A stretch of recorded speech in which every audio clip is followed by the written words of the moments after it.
আজকে করেছিলাম chicken fry বড় ছোট সকলেরই কিন্তু পছন্দের একটা খাবার। তো আমার বাচ্চাদেরও খুব পছন্দের একটা খাবার চিকেন ফ্রাই। এই জন্য এখানে আমি নিয়েছি মুরগির উইংস, যেটা হচ্ছে পাখনাগুলোই খেতে বেশি ভালো লাগে, জুসি হয়, ফ্রাই করার পরেও কিন্তু এগুলো জুসি থাকে। তো এই যে আদা পেস্ট, রসুন পেস্ট পরিমাণ মতো দিয়ে দিলাম, লাল মরিচের গুঁড়া, লবণ এবং দিয়েছি ধনিয়া গুঁড়া, জিরা গুঁড়া। এখন দিব কর্নফ্লাওয়ার এবং 1 চামচ ময়দা, আর এই তো সয়া সস। তারপরে শেষে একটা ডিম দিয়ে এটাকে মেখে 1 ঘন্টা মতো রেখে দিয়েছি আমি। যতক্ষণ আমরা রাখবো ততই কিন্তু ম্যারিনেট করে রেখে দিলে এটা বেশি মজা হয়। তো আমি মিনিমাম 1 ঘন্টা রেখে দিয়েছিলাম। তো এইভাবে করে এই যে ম্যারিনেট করে রেখে দিব।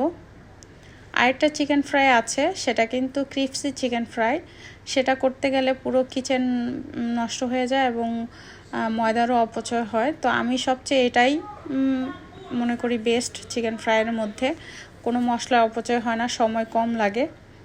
তো এই যে পরিমাণ মতো তেল দিলাম, আমি অর্ধেকটা ডুবে থাকে এরকম পরিমাণ তেল দিয়েছি।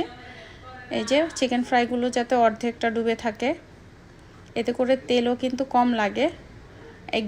আরেকবার উল্টিয়ে দিলে কিন্তু হয়ে যায়।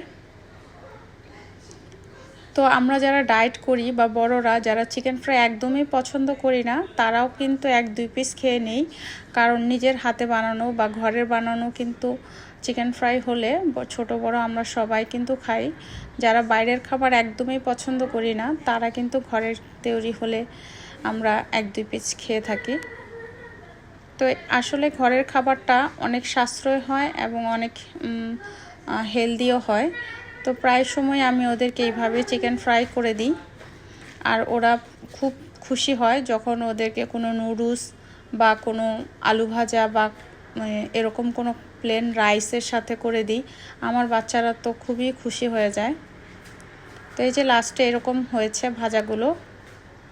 আপনারা কমেন্ট করতে পারেন, লাইক দিতে পারেন কীরকম হয়েছে। তো সবার জন্য অনেক অনেক শুভকামনা।